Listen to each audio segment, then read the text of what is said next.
You know, it can get pretty confusing to figure out what to use when you're applying your makeup. So Lyndsay's going to walk us through different options when you're applying based on what you're putting on your face, right? Exactly, and I think a lot of us out there use our fingers. Yeah. I think that's just natural.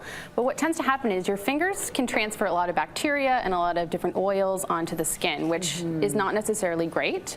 And the second option a lot of people tend to use is a sponge. Okay. Now, what's the sole purpose of a sponge?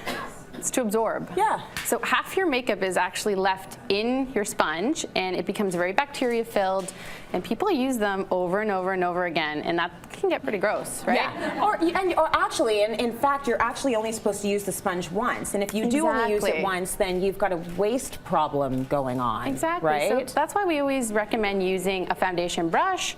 There's tons out there. There's flat ones, there's rounded tips, and the one I'll show you today is a rounded tip. Okay. Which is really great. It's a synthetic hair, so it's actually designed to mimic your ring finger. So it's shaped so it can get inside every kind of nook and cranny. Because it would be your ring finger that you would. Exactly. You're supposed to use tend to if you naturally, are using your fingers. use our fingers and kind of blot it around the skin. Yeah. So being rounded tip and dual ended, it's a really great way to actually apply your makeup. What does the other end do? The other end is also rounded, designed for concealer.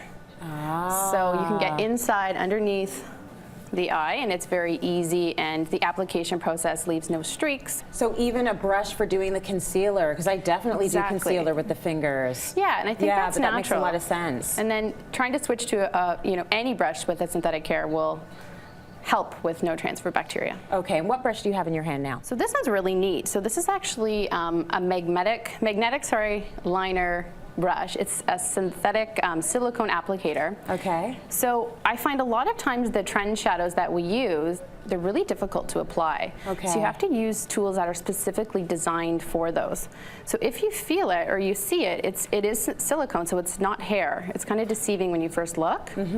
So I'll show you really quick when you apply a trend shadow, and metals are very popular right now. And when you say trend shadow, you mean anything that's on trend right now? Yeah, like a trendy, like metal, liquid metal look is really hot. Got it. You're going to see it all over the runway and the magazines. Okay. So as you'll see, it goes on very smoothly, and you're not going to get that shadow spill. So, sometimes when you use a shadow brush, it lands onto your face, and you get all those flecks. Yeah. It's not going to do that because it's silicone. Okay, Yeah. good stuff. I like that.